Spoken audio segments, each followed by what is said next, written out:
And welcome to another exciting episode of The Energy That Surrounds Us. I'm your host, Michael. And with me is a guest who I met on LinkedIn. So I'm branching out there, getting guests from new locations. And this guest has such experiences and background that when he approached me to come on the show, I was like, oh, yes, definitely gotta get this scheduled. And I'm so happy that we got to get this done. And one thing I will say before I turn it over to you is from my show to you, thank you so much for your service. Greatly appreciate it. Thank you, Michael. Thank you. And with that being said, I now have the privilege, the honor, and blessing to introduce you all to my guest, Paul Dale Roberts. Thank you, Michael. Thank you for having me on your show. So I'm very excited to do it. And you can hit me up with the first question.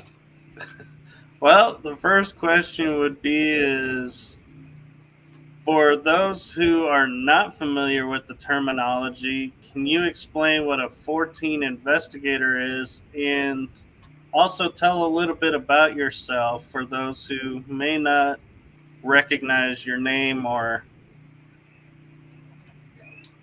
Okay, well, Michael, a 14 investigator is a person who investigates all things paranormal, from UFOs to demons to shadow people, cryptids, ghosts, you name it. We investigate. If it's paranormal, it's outside of the norm, we're there to investigate. So that's what a 14 investigator, and that derives from, like, you probably go to Barnes and Nobles and you'll see 14 times. And Charles Fort was a person who was very, very curious, and he was curious about the paranormal, and that was all things paranormal. So the word 14 comes from the individual known as Charles Fort. that is very cool. And for the full transparency, as we were discussing that backstage and discussing that I could call myself a Fortean podcaster because I like to have a show about all things paranormal, just like he was saying, investigating. So that's very cool to learn a new term to describe oneself. Oh, yeah, absolutely. You're a 14 podcaster. So you have a new title there, Michael. I will wear it with pride.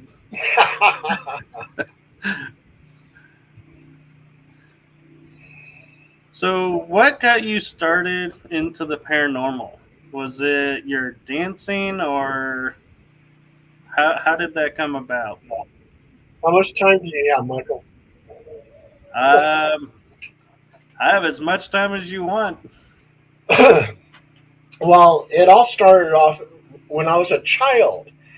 I lived on Effie Street in Fresno, California, and that house was haunted, or it was my childhood imagination. The things that were happening to me, um, if I was laying in bed, and mind you, Michael, I was a little boy. I was laying in bed and I would see these skulls with wings fly into my room. Um, there was a night that I heard these rolling wheels coming down the sidewalk and approached my bedroom window, and my window raised halfway up. And there was a what looked like a tea kettle, a black tea kettle, and the snout pointed towards me and blew out this gas. I started hacking and coughing. My mother comes into the room to give me some cough medicine, and it turned out to be poison. She ran when she realized it was poison. She took me to the bathroom and made me vomit all that stuff out. Um, the entity actually pushed me into the heater and burned my leg. And there was one time I was looking out the window and I heard a very soft voice, and it sounded like my mother's voice. And she was going, Dale, come here, calling me by my middle name. Dale, come here. It was an orange grove. And I don't know what would have happened to me, Michael, if I had actually went into that orange grove. Maybe I would have vanished or disappeared. Something would have abducted me. I don't know. But I was so scared, and I actually thought it was my mother. But I ran into the kitchen, and there was my mother. So the entity was trying to entice me to go into that orange grove. So as I got older, I was very curious about the paranormal. I said, did that really happen to me? And as old as I am now, Michael, I'm 69. I can remember it vividly. It's almost like it happened yesterday. And so I started reading books on the paranormal. I would take these paranormal books, along with some comic books, up to my treehouse, and I would read Brad Steiger's books. Brad Steiger is a legendary author on the paranormal. So I became very knowledgeable about the paranormal. And some of the kids in the neighborhood, they would come up to the treehouse and they would bring their Playboys. And they said, hey, Paul, you want to read one of our Playboys? No. And they said, all you're doing is reading comic books and paranormal books. I said, that's what I'm interested in. I don't want to look at the Playboy books. So, as I grew older, I became very knowledgeable about the paranormal. And at the age of 18, I joined the Army. I was an MP, military policeman, and they had a huge narcotics problem in Germany. They had a thing called the khaki mafia, and it was run by a sergeant major and a colonel, and they were distributing drugs. They had prostitution, all kinds of illegal things. So they needed some MPs like myself to work undercover. So I was working undercover narcotics with the Drug Suppression Team, CID, Criminal Investigation Division, and went all throughout Germany buying drugs. And I would testify at Article 32s and court martials.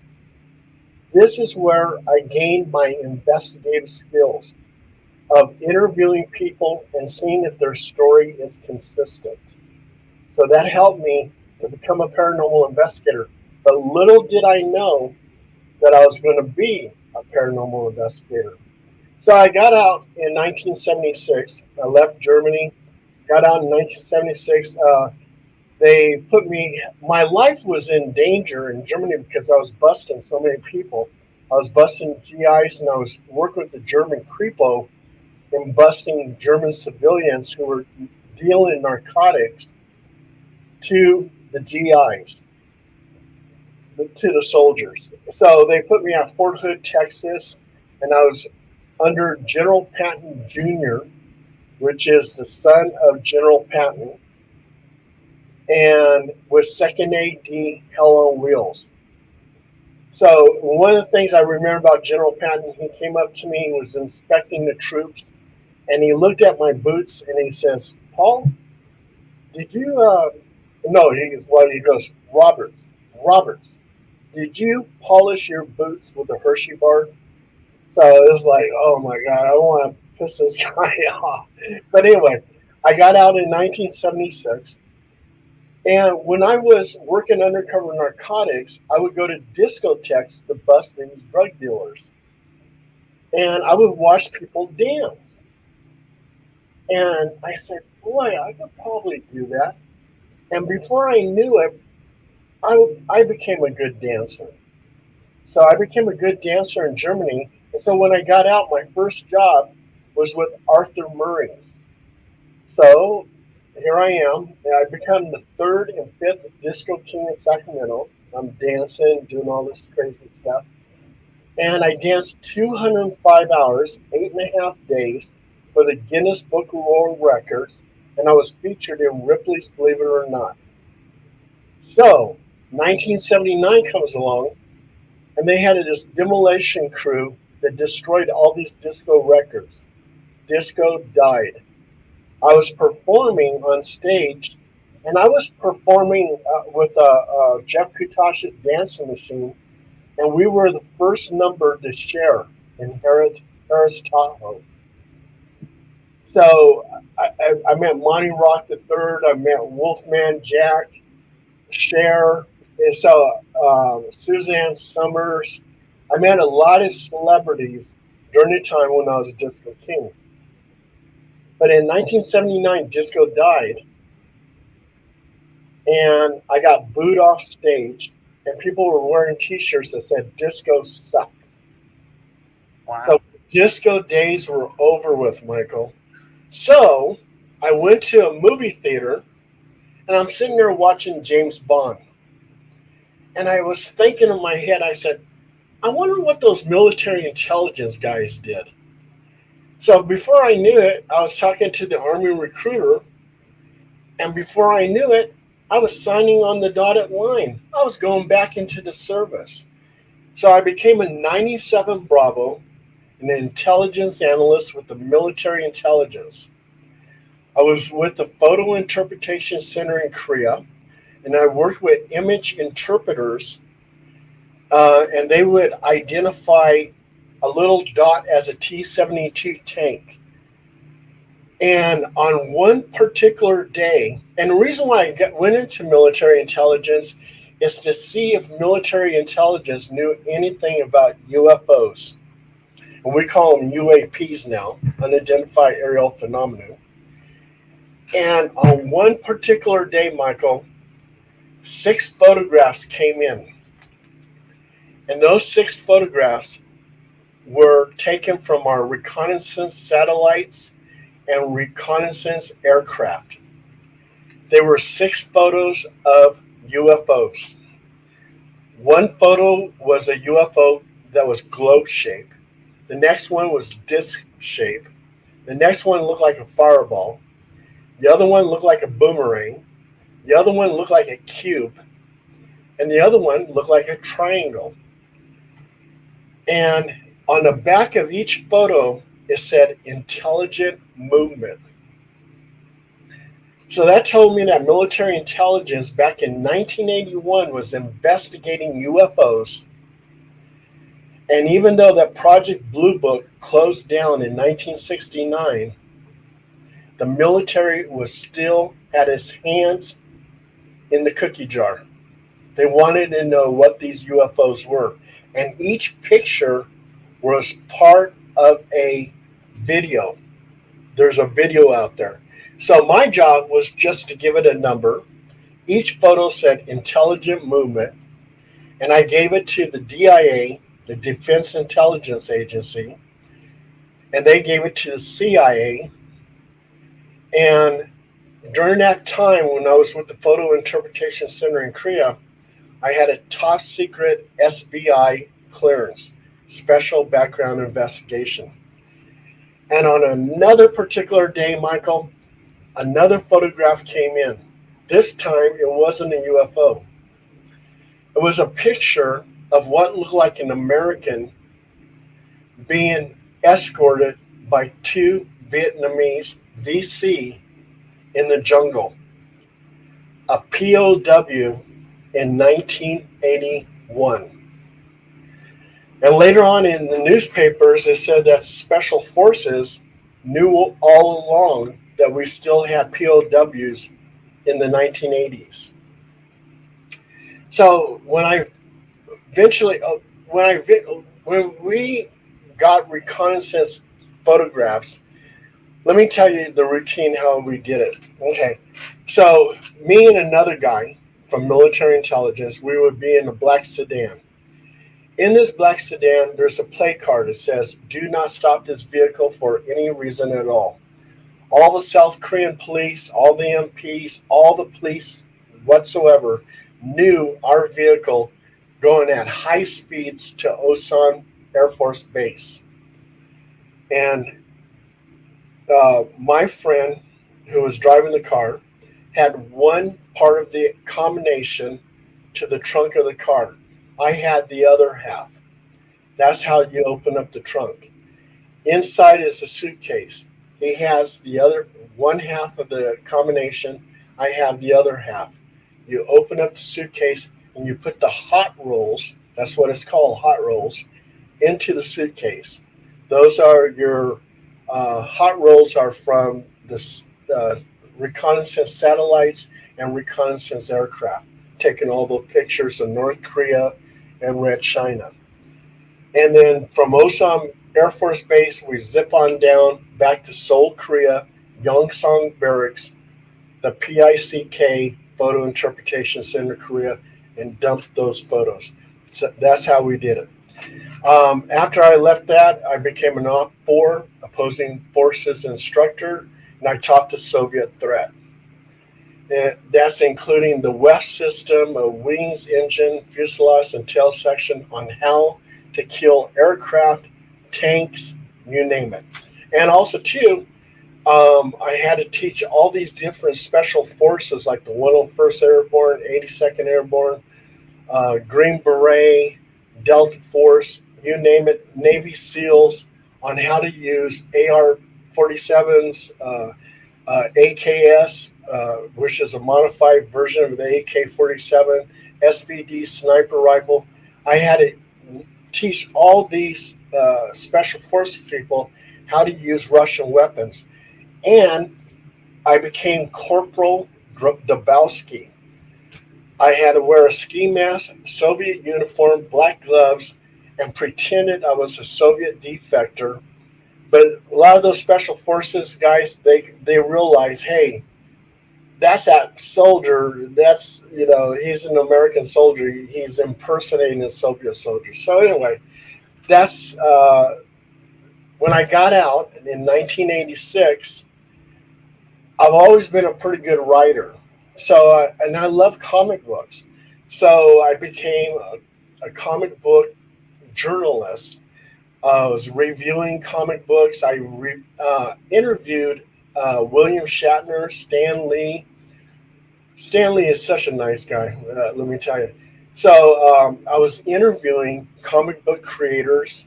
I was being published in comic book magazines. So I was a comic book journalist. And then one day, a ghost hunter. I'm finally coming to the end there, Michael. Hang in there. Hang in there. Okay, so anyway, I met this ghost hunter, and she said, hey, Paul, would you like to go? She goes, you're a good writer, blah, blah, blah. I read some of your stuff. Would you like to write a story about our investigation at the National Hotel? I said, yeah. I said, what are you guys doing? She goes, a paranormal investigation, National Hotel's haunted. I go, yeah, why not? So I tagged along. I interviewed some of the ghost hunters. I wrote the article, and it was published in 2 British magazines. And the owner of the time said, oh my God. She goes, how would you like to be a permanent member of our team and be our ghostwriter, our journalist? I said, yeah, why not? So I left the comic book business. No more was I writing for comic books. And I started writing paranormal stories. And I still write paranormal stories. I work for Phenomena Magazine. I work for Paranormal Underground Magazine, Outer Limits Magazine, and Costa Rican Times. I also, too, publish books. I have 173 books out there. And if you guys don't believe me, just Google Paul Dale Roberts books and you'll see them all. And I was a paranormal investigator. I investigated 2,500 places. And it's because I'm so curious. I want to know what's going on. I've done UFOs and everything else. I've investigated Area 51, Skinwalker Ranch. Yeah, Skinwalker Ranch. Not the actual ranch, but the valley where the ranch is at. Um, um, I've always been curious about the paranormal. So even though I wasn't a paranormal investigator, during my travels, and I've been like 59 countries and territories, I would go to the most haunted places like the Tower of London and stuff like that, or the bridge over River Kwai in Thailand, just to see if I would experience anything. And Michael, that's how I became a paranormal investigator. That is incredible. And I gotta say, when you say you danced 205 hours, Eight and a was half that, days. yeah, That's how it. many breaks did they give you? Oh, the breaks. Okay, check this out. So, first off, I attempted the record with 79 hours. And they had all this paparazzi taking my picture. Everybody thought I had the Guinness Book of World Records. Well, come to find out, my breaks were too long. They were 15 minutes. Guinness says it can't be 15 minutes. It has to be 5 minutes to every hour. And this guy learned about my 79 hours because I was the first one to attempt the disco dance record, and he did 183 hours. And all the newspaper people came up to me and the paparazzi, and they were saying, "Are you going to beat this guy?" I said, "Yeah, I'm going to dance 8.5 days, 205 hours." And I had a 5 minute break on every hour. If I had to do a number two, I had to do it during the 5 minutes. If I did a number one, people followed me to the restroom. I had to have witnesses, and I had to keep my feet moving while I'm doing that number one. If I was eating, they fed me on the dance floor, and I had all these restaurants representing me and feeding me on the dance floor. I had a very muscular German woman. If I was ready to fall out, she would come to my rescue, hold me tight, and I would have to keep my feet moving and dance with me. But then at some point in time, I would say, "Let me go." I got my strength back, and I do it again. And that's how I did the world's record. So, did you get any time to sleep, or Oh, it would have to be a very quick one, 5 minutes on every hour. So, I mean, uh, not really. I didn't get any time to sleep. And also, too, Michael, if you Google Wikipedia disco, I actually made disco history. You can scroll down to where it says dancing, and you'll see me there. Sacramento, Paul Del Roberts, Disco King, da da da, dance 8.5 days. Yeah, it's all there. that? I am in awe because I'm trying to picture how your body had the stamina for 8.5 days. I That's know, and a not lot of many people. breaks. Yeah, well, my dad came and watched me. He goes, "Son, are you using drugs?" No, Dad, I used to bust people for drugs. Why would I be using drugs? No, I don't use drugs. I just had a lot of stamina. I was top notch in shape. Um, I could just do it. So I wonder if your military training and work had. I'm sure you did long hour stakeouts, so maybe that helped your body condition to say, "Hey, we can go this long without sleep." and also too, I was partying every night. And the disc jockey Bob, what was his name? Bob Lawley, and he's the one that got me to do the marathon. He says, "You got so much energy. You're dancing to every single song. You're dancing until 4 o'clock in the morning." He goes, "You ought to do the Guinness Book of World Records on disco dancing." So Bob Lawley, the DJ, is the one that actually got me in there. And if you want to see what I look like as a soldier, that's this is one of my books. And Oh. as you see, I was a skinny little guy. So anyway, but yeah, but that's how I did the Guinness Book World Records. And to think, after doing that, you were like, well, let's teach dance at Aurthur Murrays. Yeah, and also too, I was doing dance shows at Club Lido, and Club Lido is now the Grand Island Mansion off the Sacramento River. And at one time, these two rich guys owned that mansion, and they had Fleetwood Mac going to one of their parties in a helicopter. So the helicopter would land, and Fleetwood Mac would come out. The tubes would be playing music inside the mansion, and then they would have me doing a dance show with all these different celebrities and stuff. Man, that sounds like you were living the actual true high life without side effects. Yeah, I definitely had fun. It was fun. It was, yeah, seems like yesterday. So I'm kind of curious. You mentioned, investigating a few places. What location, like bridge over River Kwai or Stonehenge or Prague, which one sticks out to you as like that one was your favorite? Area 51 was pretty interesting. um, as we got there, I brought three investigators with me. Uh, the people at the Illi Inn were very hospitable, and they had us go ahead and set up our tents in their parking lot. So that was very nice of them. And one of the guys brought out his ATVs.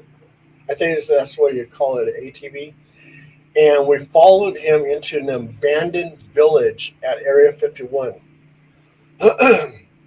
And this abandoned village, they didn't understand why it was abandoned, but for some reason, it had to do with the military. And they said a lot of the houses were haunted. So we did an investigation there, and I did get some EVPs, electronic voice phenomenon. So the place is definitely haunted. One of the houses, they had a little bird inside, and I became the big hero and got that bird out the window. And so it's like, hey, you did a good thing. We scanned the night sky all night long when we got to the parking lot. Two of the investigators saw some objects in the sky. I call them starlight UFOs, and they were moving erratically. I didn't see it because I was busy inside the bar interviewing people. I thought you were going to say inside the bar having a drink. No, I had to keep a clear head, so I was interviewing people. We went up to the gate at Area 51, and I was looking with my binoculars up on the hillside, and I see this guy in camis, and he's looking at me with his binoculars. So I'm looking at him, he's looking at me. And then, as I was watching him, he pulls out a sniper rifle, and he's pointing it at me. And I go, oh. I bet. Yeah. And I said, we need to wrap it up. No, this is interesting. And I said, there's a sniper out there, and he's pointing his weapon right at us. Okay, as we were leaving that gate area, two other investigators claimed that they saw a UFO over on the hillside. Again, I didn't see it because I was concentrating on the road. We took some dirt samples for a UFO group, and they analyzed the dirt sample, and they said that the ground out there was eradicated. And they don't know why it was eradicated. And also, too, they found little tiny wires in the dirt. And they don't understand what those wires were. Back at the Illi Inn, I interviewed two people. One of the people claimed, it was a guy, and he claimed that he worked at Area 51.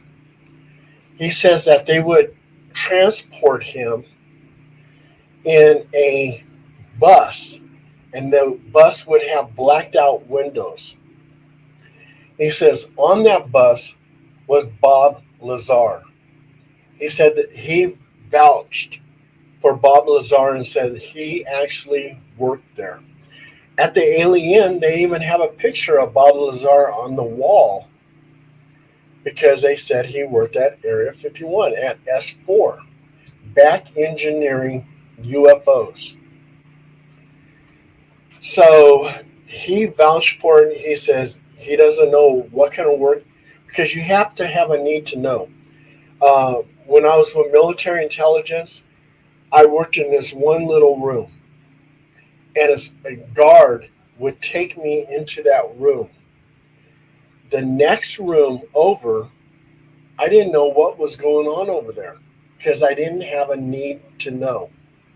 So I knew everything was happening in this one room. I'm working with image interpreters. We're doing sit maps. We're figuring out if those are training exercises or is there going to be a war. So that was my job. What was happening in the other room, I don't know. So the same thing with this guy that was interviewing. He was said, I know where I was located at. I know what I was doing, but I don't know what Bob Lazar was doing. But I do know he was working at S4, Area 51. So that was very good. I got that information.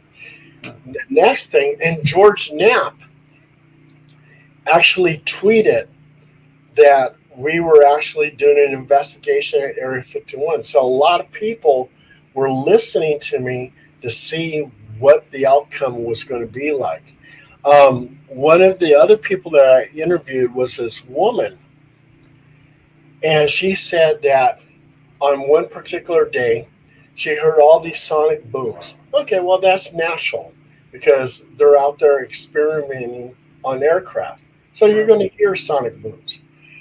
And then she said this small craft came to her eye level, and there was a pilot there, a human-looking pilot, and he waved at her and smiled.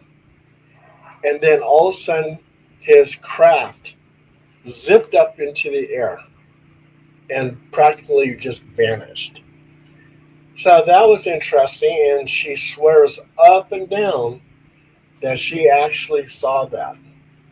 So that was my experience at Area 51, which I found very fascinating. Got to meet some great people. A lot of people I talked to, and I'm trying to get information about Area 51, they didn't want to talk about it. I know some things, but I don't want to talk about it. I don't want to get in trouble. I go, okay, whatever. But I talked to the one guy, the one lady, and I got that information.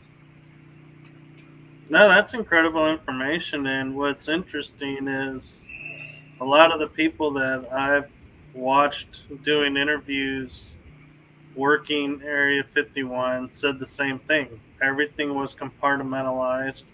We don't know what anybody else was doing. The bus was darkened out.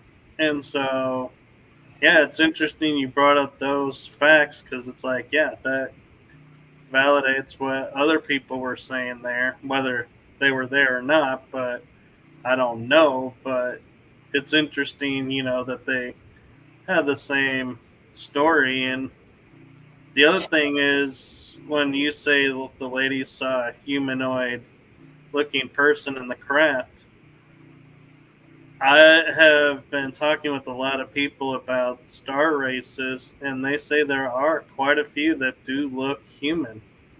So she very well could have seen an alien in a craft. Oh, yeah, absolutely.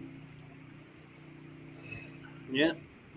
It's amazing the world we live in and the amount of stuff going on around us that if we'd only take a moment to stop and think and look at, how much would we be more aware than we are? Oh yes, I believe, Michael, that we live in a big multiverse, and there's so many alternate type of realities and everything else. The universe is a very mysterious place, and there's so much to explore, so much to learn. There's a lot of stuff out there. Yeah, and it's interesting you bring that up because one of the places that you have investigated, I wonder if because of the way it looks from the air, if it could be a portal to somewhere else, and that's Stonehenge. We assume it's a calendar because of the way the alignments are, and we assume, it was built for this purpose, but we really don't know. And so I was curious with you investigating there, what was that like, and how did you even get permission to investigate there? Um, I didn't get permission to investigate Stonehenge. Um, at the time when I went to Stonehenge, they actually had a fence around Stonehenge because some people were doing some graffiti, so they had to make sure they stopped that. I heard now the fence is gone. Um, when I say I investigated it, I just did like a little bit of outside work. One of the things that I read is this guy brought some dowsing rods to Stonehenge, and he pointed the dowsing rods at Stonehenge and received an electrical charge. And the charge was so big, it made him fall down backwards. So I brought dowsing rods just to see if that would work because I actually believed that story at that time. So I tried and tried and tried. Nothing. I didn't get anything. So that was actually my little investigation. I was there, and that's what I did. Um, my ex-wife at the time was with me, and she goes, "I'm tired of looking at these rocks. So let's go down to London." She wanted to go shopping. So that that was the end of my investigation, Michael, of Stonehenge. Wow. Oh, also too, I was looking because crop circles are sometimes seen by Stonehenge. So when I was riding on the bus, the tour bus, I was looking for crop circles, but I didn't see any crop circles. Oh, Yeah. yeah. And I think it's funny how, like, you call yourself a Fortean investigator. You went from investigating Stonehenge to investigating shops.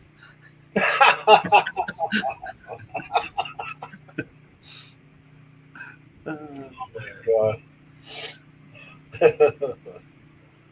so, where are some places out there that you know of that are haunted that you're like, I want to get there? Because you've done the Paris catacombs, you've done the bridge over River Kwai, which I find very interesting because a lot of people don't only think of that as a movie.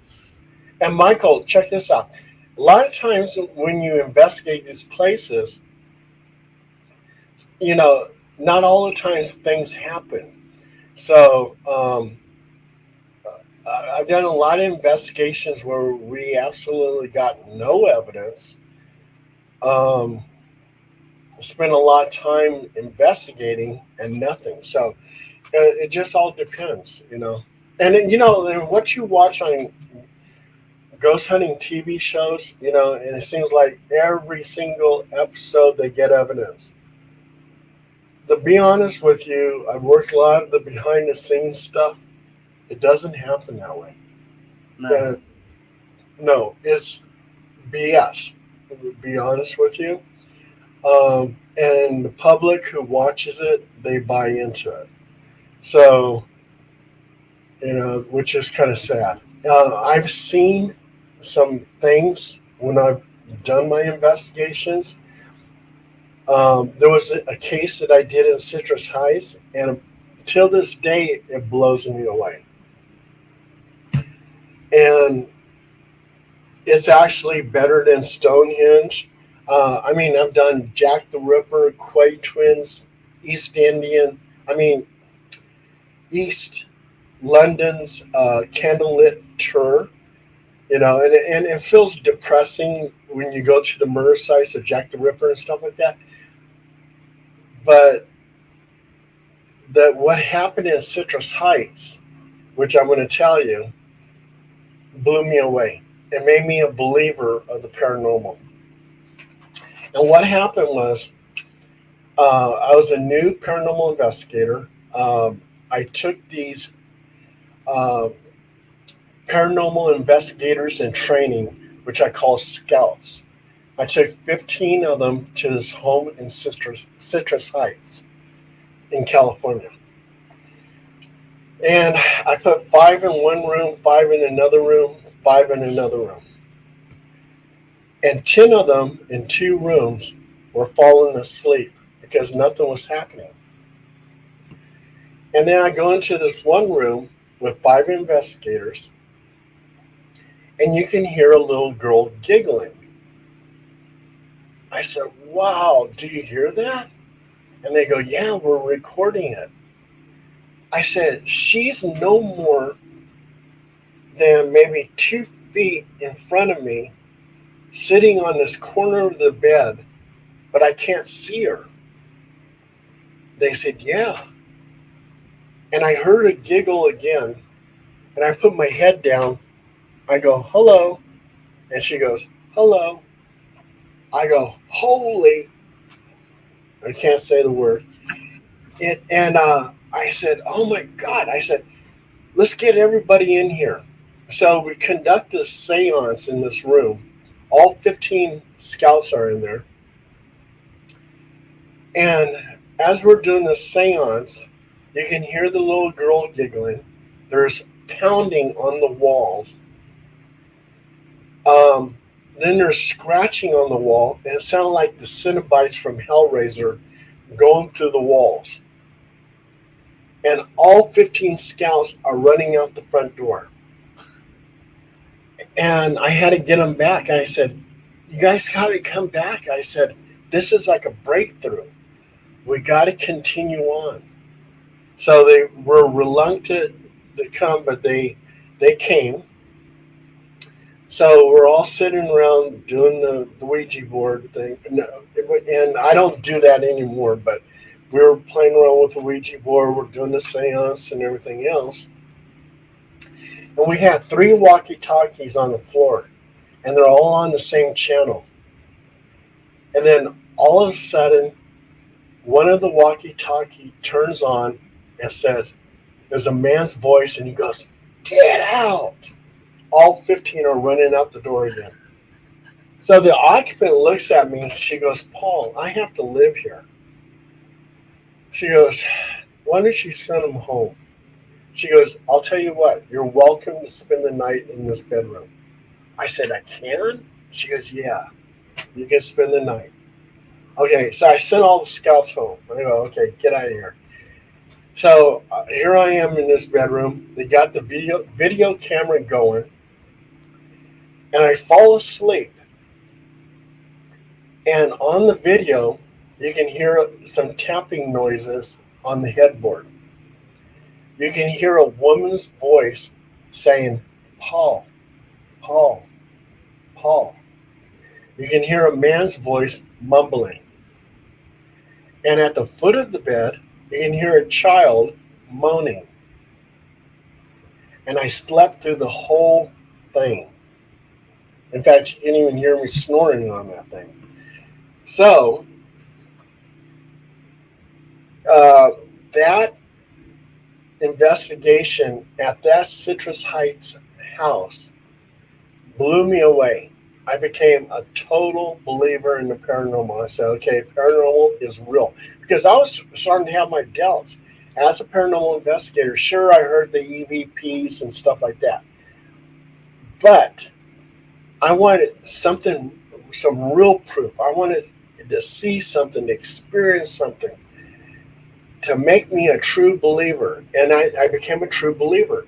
And after 2,500 investigations, I've seen only 4 full body apparitions. Only 4. So it's a rare thing. So when you're watching these TV shows and they're going, oh my God, this is happening, blah, blah, blah, and this is happening.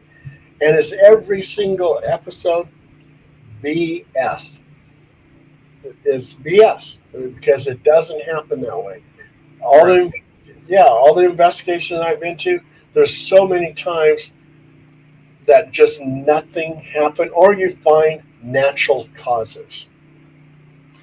Right. And one of the things I like to point out is if you remember ghost hunters, when they, in the very beginning, were doing their shows, they would say day 1, day 2, day 3. So you realize this is like a week's worth of footage combined down to an hour.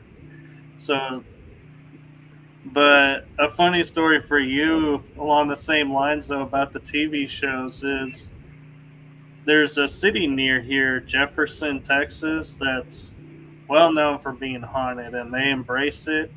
And we were on a ghost walk, and me and my ex co-host, we were walking along, and we had identified ourselves as paranormal investigators, the only 2 on this walk. So we're thinking, okay, this will be interesting. I stopped to take some photos in a courtyard of a house, and this guy walks up to me and goes, "Oh, what'd you find?" And in my head, I want to go, well, my camera is telling me there's an orb here, there's a spirit here, there's, a child over here.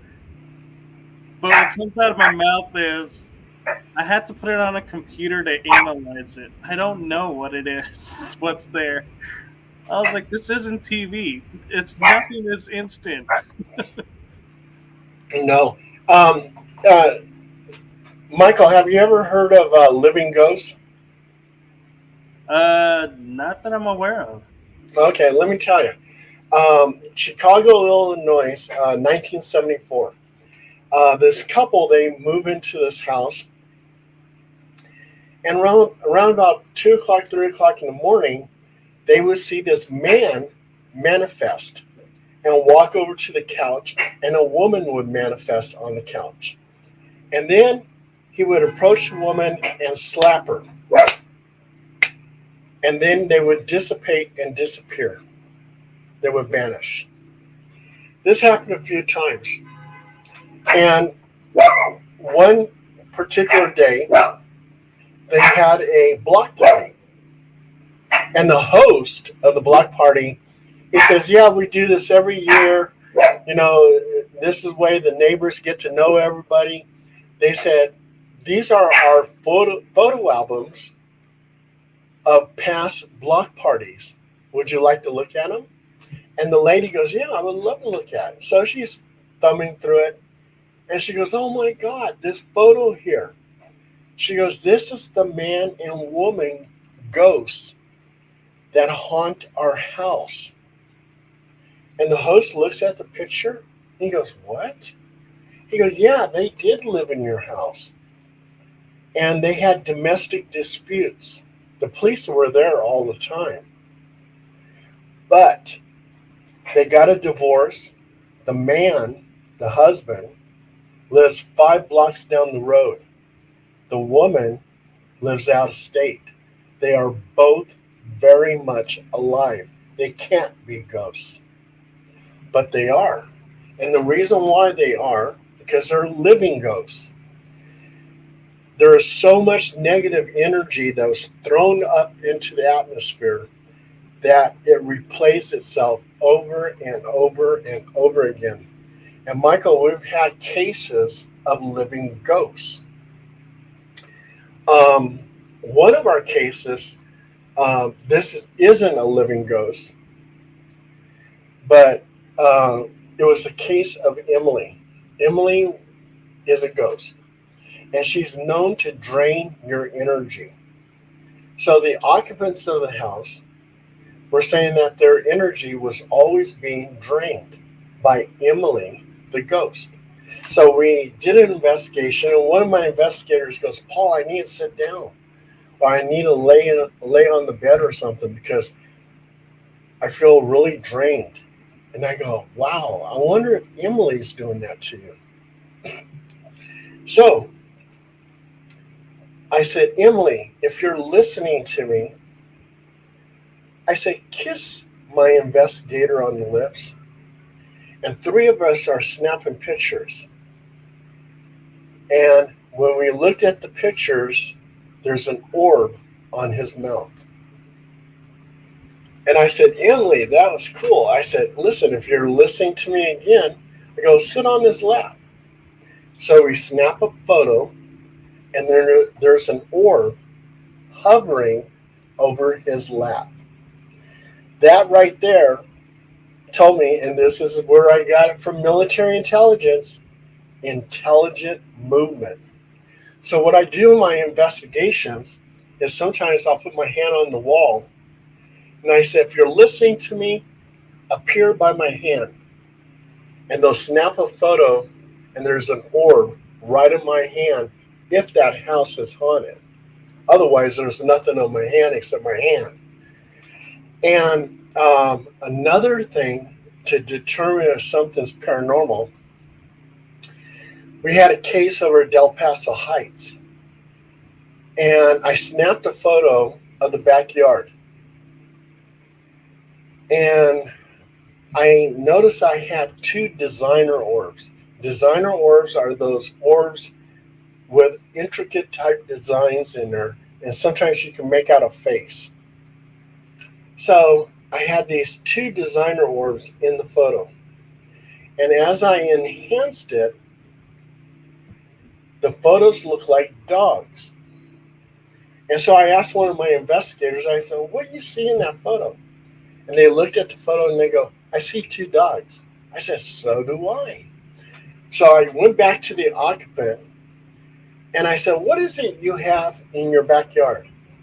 And she goes, "I have apple trees." I said, "Besides the apple trees, what else do you have in your backyard?" And she goes, "Oh, my two dogs are buried back there." I go, "Okay." I said, "Why don't you take a look at these photos and tell me what you see?" So she's looking at them, and then all of a sudden she starts crying. I go, "Why are you crying?" She goes, "Paul, those are my two dogs." And boom, that was something I can deem as paranormal because she's validating the fact that her two dogs that are buried back there in that backyard are in those photos. And those are the designer orbs.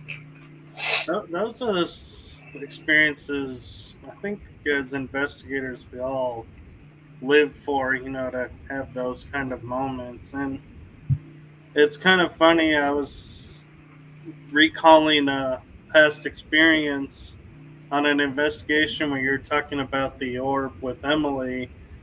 Was we were sitting in a jail across from a hotel that was known to be a brothel in Ballinger, Texas, the Old Park Hotel. And in the jail, we're sitting in the common area. And all of a sudden, the left side of my face starts getting really warm, tingly. My left leg is starting to feel pressure.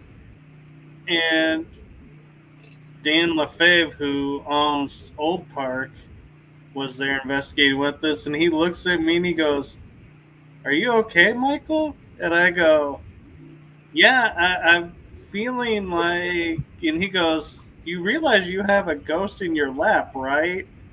And I was like, "Yes, I do." I was like, it was just so, it was like the tingling and my leg just feeling that pressure. But it was like physically nobody around me. And I was like, I cannot explain why or how that happened. And I wish I had documented it, but being the person in it, I don't know how I would have documented it. I think you just documented it on your podcast. Yeah. Uh, But yeah, I mean, experiences happen all the time around us, and that's the one thing I want to get across to people who say like I'm afraid of the paranormal or I don't understand it is don't look at the word paranormal. Think of it as just an experience you had that you can't explain. That's paranormal. yeah, yeah, I agree. Oh, and also too, um, dogs do have spirits, and this is my dog that died recently. Oh, Um, I'm sorry. thank you. Uh, his name's Hypey, and he was a K9 paranormal investigator. He was very in tune to ghosts. So we would take him to cemeteries, or if we're investigating a ranch or something where I could bring a dog, I would bring him along, and boy, he can spot out those ghosts.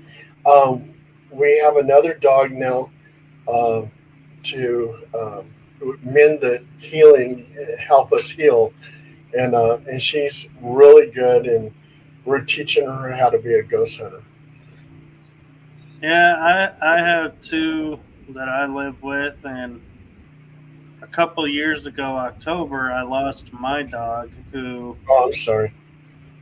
yeah, he would be like my in-house paranormal investigator, but I never took him on an investigation. But these two, as you were saying, taking them on an investigation, I was like, nobody would hear a thing if I took these two. They are constantly barking.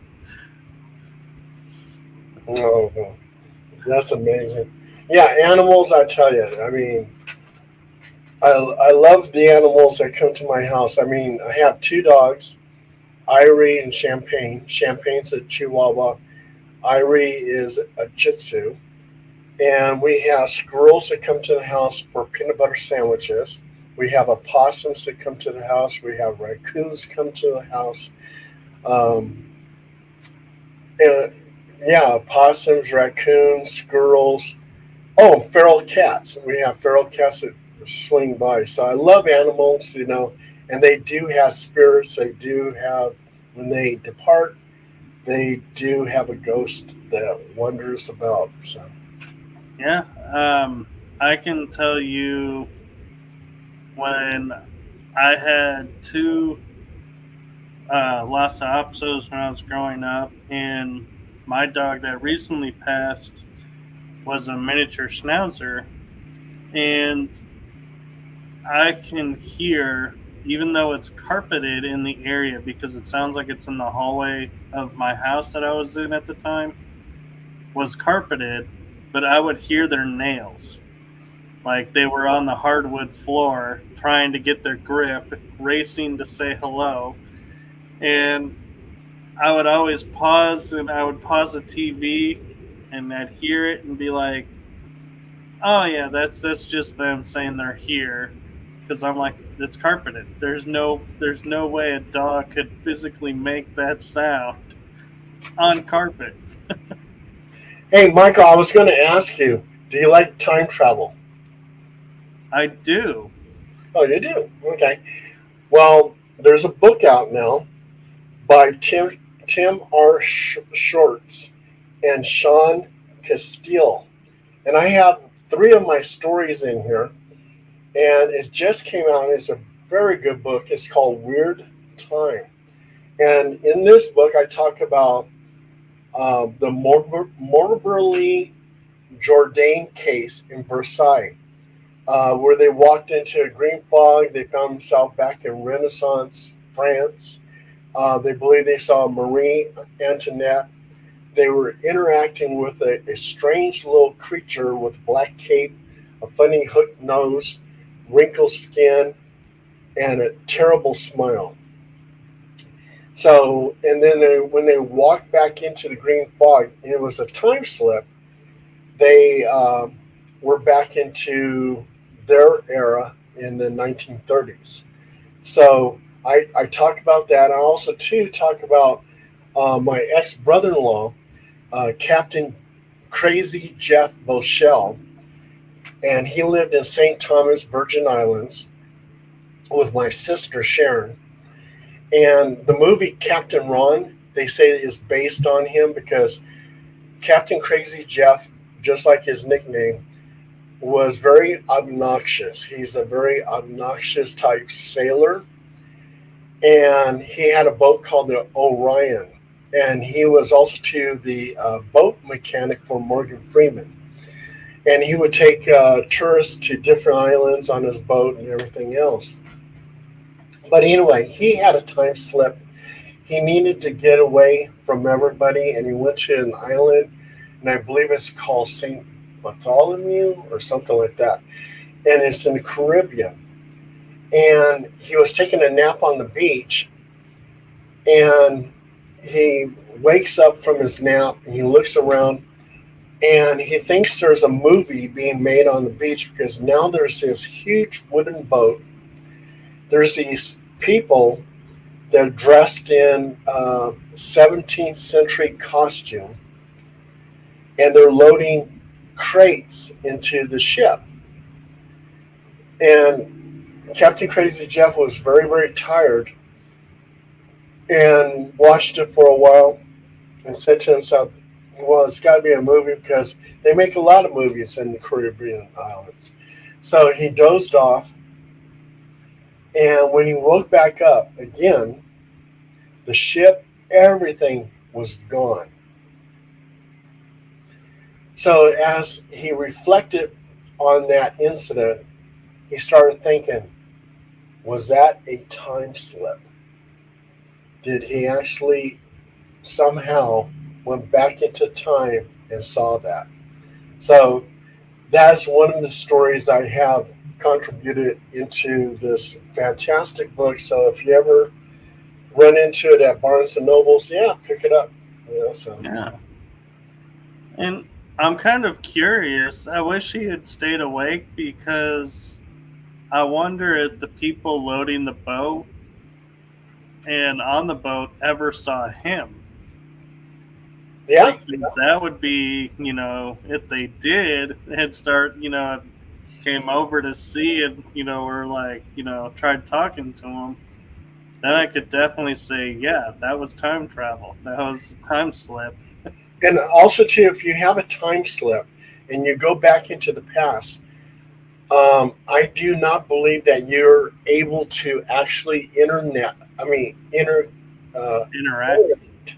Yeah, with the people in the past because you can't change the past. And as Morley and Jourdain and Versailles went into the past, it seemed like they were not able to interact with the people that they saw, except for the one character that seemed to notice them wearing the black cape and the funny nose and stuff like that. So, yeah, I think you're a ghost in the past. So if you were to time travel into the past, you would be like a ghost. Nobody could see you. Nobody can interact with you. You'll be walking around and just observing. So that's my theory on it. No, that makes sense because, yeah, I mean, as many warnings as we've been told, I don't know if they're true or not, but, going back in time and stepping on an ant could alter the future. It's like, how do we go back, in time and see things without interacting or, interfering? And that, kind of puts the question of, can we go back in time and say, alter history to where, say, World War II doesn't happen? And if how you're describing it is the way it happens, then no, everything in the past is fixed and it is what it is. So in a way too, that's a blessing of, hey, it's done. It's over. Learn, move on. Don't get trapped in it. Absolutely, Michael. Absolutely. So we're a little bit over the hour. Do you have time to go a little bit more, or do you have somewhere to be? Uh, just when I get off of here, I'll just be walking my dogs. So, yeah. But yeah, I can go on for a little while. Okay, well, I was curious of one thing, and it's something I've puzzled with being paranormal investigator is we come across people who are gifted, and by gifted I'm talking about the clairaudience, the psychic mediums, you know the more in tune with the supernatural side. And you mentioned being married to a medium. What is that like? Oh, it's interesting, Michael, but um, I can't discuss it with her because she doesn't like her information out there.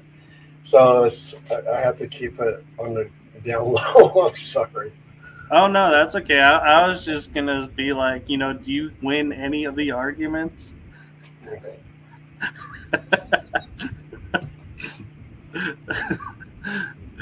Well, I could respect that. And so one of the things too is, um, you mentioned in Prague coming across a headless Knights Templar spirit. What was that like?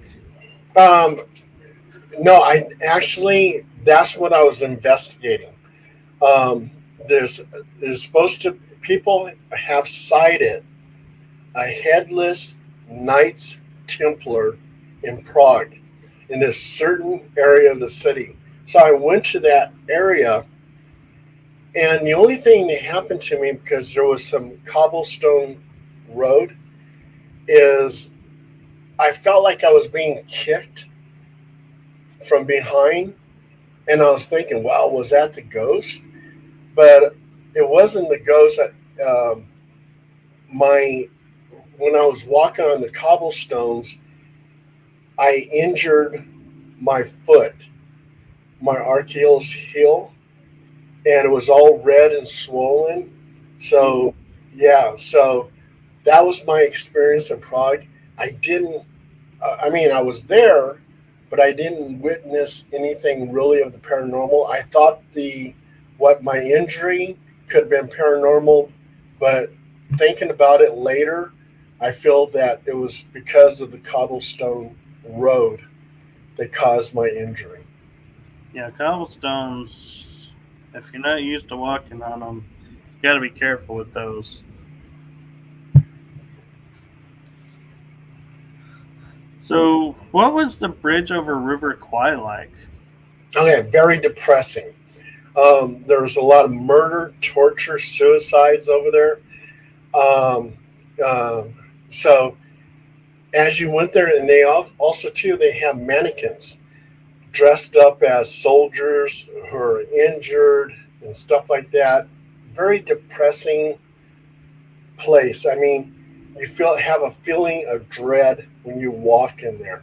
So uh, yeah, I believe that everything that happened there, all the torturing, the murder, suicide, and everything else, all that stuff is still in the atmosphere, and you feel it. So you feel it when you walk through there, and that's my impression on it. Do you feel like because they have the mannequins there set up to keep the story alive, that that's what is keeping the energy like that, or No, you can feel the depression. I mean, I'm not a psychic or anything, but I could feel the depression in places like that. Tower of London, since you walk in there, people were tortured, murdered, suicide, everything. People getting beaten up and whatever. You can feel the negative energy in that atmosphere. When I did an investigation of Richard Twitton Chase, aka the Vampire of Sacramento serial killer.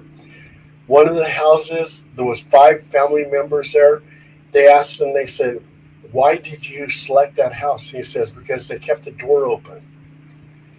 So if they had locked the door, they wouldn't have been slaughtered. But he went in there and slaughtered them. One of the ladies was pregnant, and he killed her. And as we got there and being around that house, you can feel the depression. You can feel the horror that that family faced when they met up with that serial killer. And that serial killer was so sick. I mean, he would take the head off a bird and drink his blood. And that's why they call him the Vampire of Sacramento. And also, too, there's like a little half wall by that house. And behind that wall, as he was watching that house and watching those people to see if they're going to leave their front door open, he was defecating at that, behind that wall. So, yeah, you can feel the depression, Michael. It's pretty sad. I wonder, do you go to many military sites of like tragedies and stuff and investigate? Every military installation is haunted. Why? Because you have training accidents in which soldiers lose their lives. So when I was at Fort Hood, I remember a tank running over a soldier who was out sleeping in the fields because he was sent out to the fields. He was taking a nap. Here comes the tank. He didn't hear it. The tank ran over him. So you have training accidents. You have suicides. People who don't want to be in the military and they commit suicide. You have murders. Fort Hood, Texas. Oh my gosh. You had that love triangle where that man and that woman killed the guy's girlfriend, whatever. Right. You had that. You had that one guy who was a major, but he had a philosophy and he believed in what terrorists were doing with the 9/11 and all that. And he killed, I think, like 14 people, shot them all down. He was an active shooter at Fort Hood, Texas. So, I mean, you have so many killings, murders, and suicides and everything. Every military installation is haunted. And that was my experience. I've been to Fort Jackson, South Carolina, Fort Benning, Georgia, Fort Gordon, Georgia, Fort Leonard Wood, Missouri, Fort Ord, California, Fort Huachuca, Arizona. All those places that I visited, they were all haunted. There was always stories about ghosts. I wonder, with you pointing that out about Fort Hood, is it possible that the people may have been affected by something that's there that kind of drove them to do that? Or do you think, no, there's the energy that's there can't control the people like that? No, what the deal is just death. When you have a place where there's a lot of death, I mean, things can happen, portals can open up, different type of entities can come through. Um, the people who were brutally murdered, let's say at a fort, um, come back and why was I killed?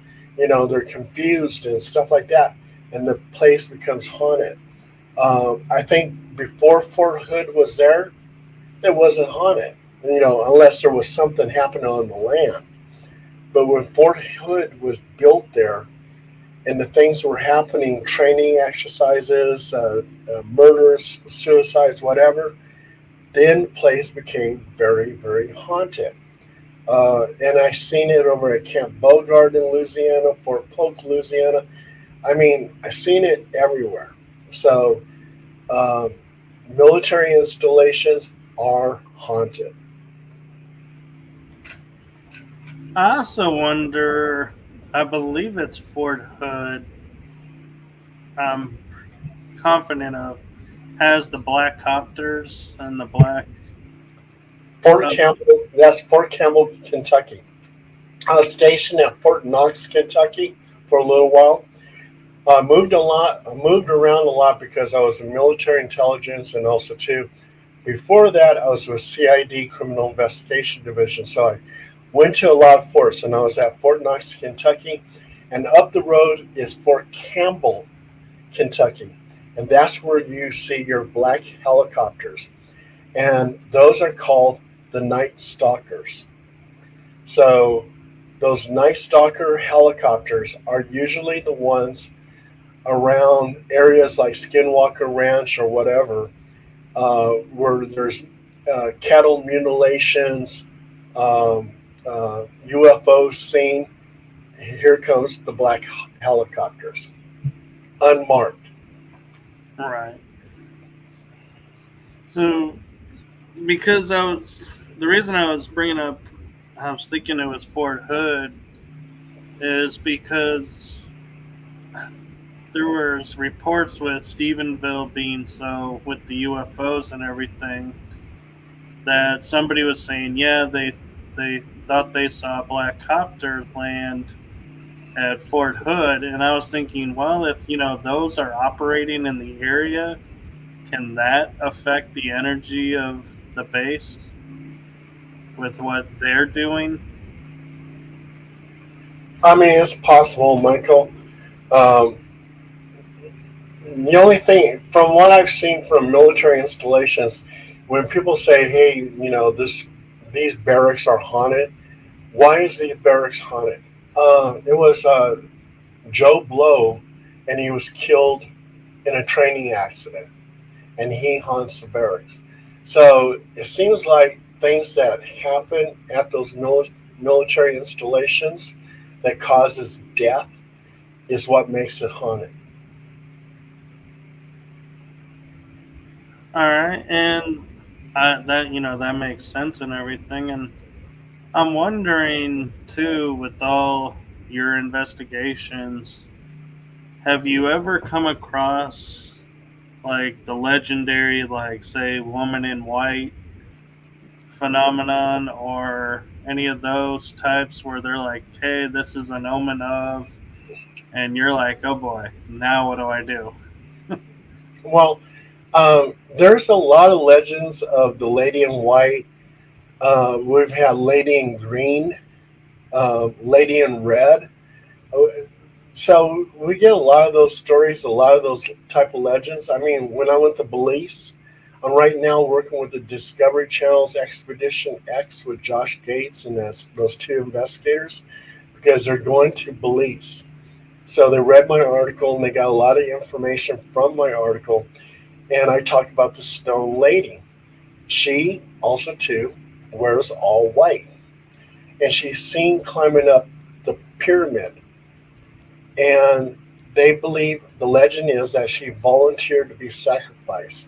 She was depressed because her lover cheated on her and stuff like that. So she volunteered to be sacrificed, climbs up the pyramid, and then people who've seen her, she vanishes. So I've done a lot of legends. Um, the ghost of Joaquin Marietta, uh, which happens to be the inspiration for Zorro. His ghost is seen in Gold Country outside of Sacramento, California. So people have seen that. Yeah, so there's a lot of, I've worked a lot of cases where there are legends. And there's a book right now called Chinese Camp. And Chinese Camp, you'll find one of my stories in there. Joaquin Marietta used to go to Chinese Camp. Black Bart, the gentleman bandit, he was seen at Chinese Camp, and his ghost is seen there. So, yeah, I've done a lot of legends. I even went to Billy the Kid's gravesite in New Mexico. So, and I've been to the OK Corral in Tombstone, Arizona, and all those areas are haunted. I agree, and I've been to the Billy the Kid grave site in New Mexico, and the one thing that I found interesting was, like, they say the legend is that his grave is, he watches over all the money. So whatever money you throw there, he's never going to let it go. And Right. there was like bills in there and high wind, but the bills were not blowing away. And I was like, you can see them flap. And I was like, that is too cool. I Huh. don't know if it was paranormal or if, something was on it. I couldn't really tell because it was in between the two concrete tombs covers. And so, but still, it's like you look at that and it's like, yeah, this is just, I mean, you can hear the wind blowing by, but the paper is not moving, like not blowing away like you would expect. See, Michael, we've both been to the same place, uh, which is Billy the Kid's gravesite in New Mexico. That's interesting. Yeah. Yeah. And maybe you can explain this with your military background. Was driving on the highway from Roswell to, I think it was Fort Stanton, is in the middle of this desert road. It's this total fenced in area that has no gate on it. That says if you want to gain access to this, you need to go to the nearest U.S. Air Force installation. And it's a satellite dish pointing not up to the sky, but pointing to the east. What year was this? It was about 5 years ago, maybe 6 years ago. This is after you saw Billy the Kid's grave? It was right before. Before, okay. We Uh, were on the road going to the gravesite when we passed this on the road. yeah. When I went to Billy the Kid's grave, the year was 1965. I was Oh, a wow. child. I went there with my father and my mother. So I didn't see what you saw. So, and maybe my dad did. We'll get him on the show and see. Hey, Dad, did you see this? Yeah, but anyway. But no, it was like if you imagine this dirt like road in between Roswell and Fort Stanton.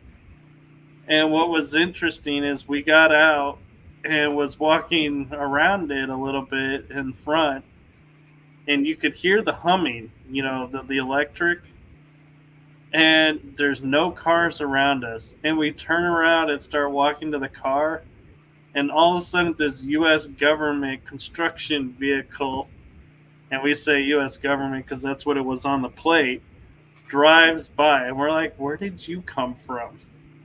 And we're like, let's get in the car, let's get out of here. I think we've overstayed our welcome. So you went through Roswell to get to Billy the Kid's grave? We were coming back from the Grand Canyon, Oh, okay. and so we went down to Roswell. We missed Tombstone.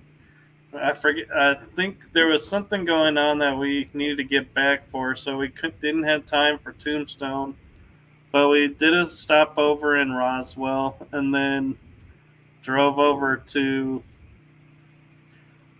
Fort Stanton to see Billy the Kid, and then drove into Texas. But yeah, it was Huh. just strange seeing this satellite dish not pointing to the sky, just there, and no other buildings around it. It's not like there was a base nearby or anything. It was like there was nothing. Hmm. Yeah, interesting. Now I'm just curious. My father, if he drove through Roswell. So next time I see him, I'm going to ask him, "Did you go through Roswell?" So, um, yeah, that's interesting. Yeah. Hmm. So and a point of fact is if he did and he doesn't remember it, then we know that's a fairly new dish, or that's not something that's been there since Roswell. Yeah. Interesting. Because it does. I mean, if I was to describe it, it looks like those old, like, CSETI not telescopes, the scanners that they use where they say, yeah, we're using this to beam the signal out, and they have all these dishes that point up to send the signal out. It looked like one of those. Huh. And that's why I was like, why isn't it pointing up? Right. It's trying to reach something. But so we're approaching an hour and a half. Okay. Is there any place that you want to share with us that you haven't shared yet, or What that you've investigated at, or you've been to and had an experience? um I think I covered all the main ones. Um I mean, I investigated Mount Shasta. I did a Bigfoot hunt over there. We did wood on wood type communication.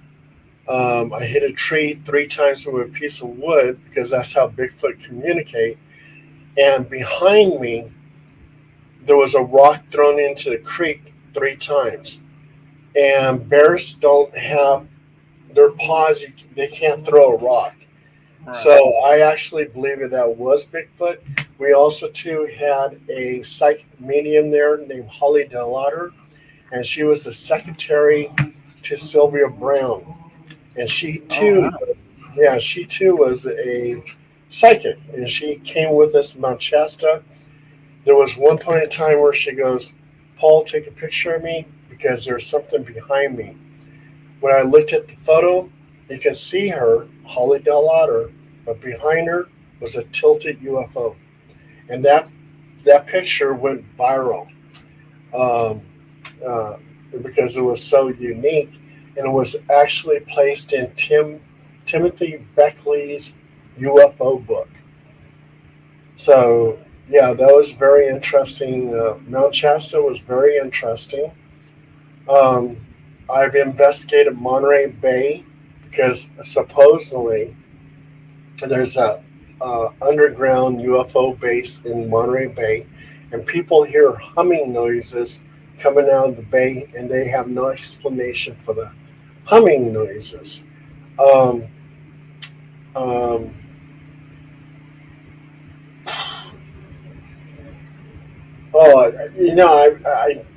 I have tons of stories. You know, Yeah, we'll definitely have to have you back on to share some I more. mean, we could be here all night long. But yeah. So one of the things I like to ask the guests when closing up for the episode is, based on your life experiences, it doesn't have to be through paranormal, dance, wherever you want to go with it.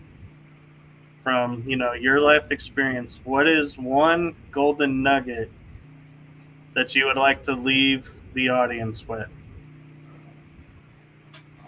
If you're a brand new paranormal investigator and you're curious, keep on going with it. Make sure you document your findings and your investigation so historians in the future can look back at it and see what you accomplished. If you don't, keep some type of record of it, there's no glory in that.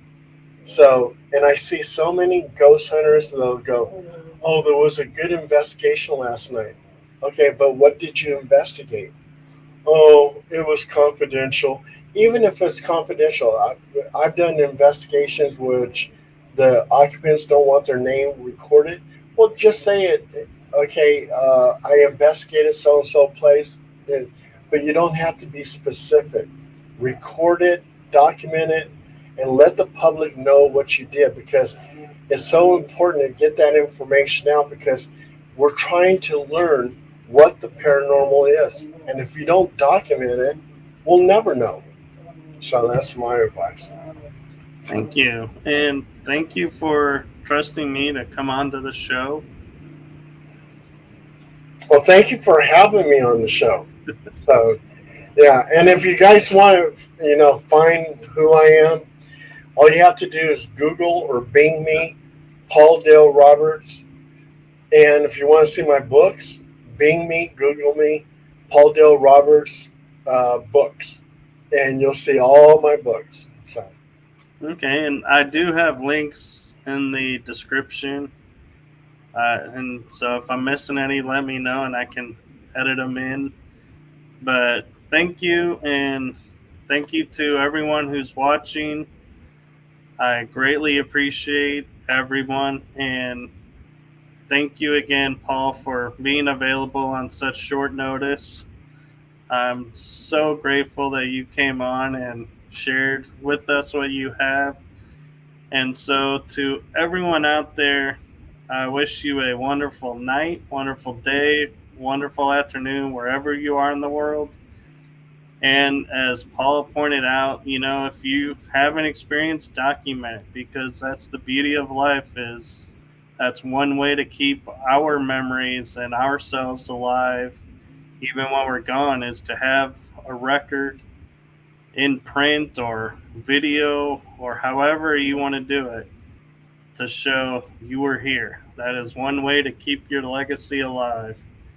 So thank you to everyone, and have a great night. Thank you. Thank you, Michael. Thank you.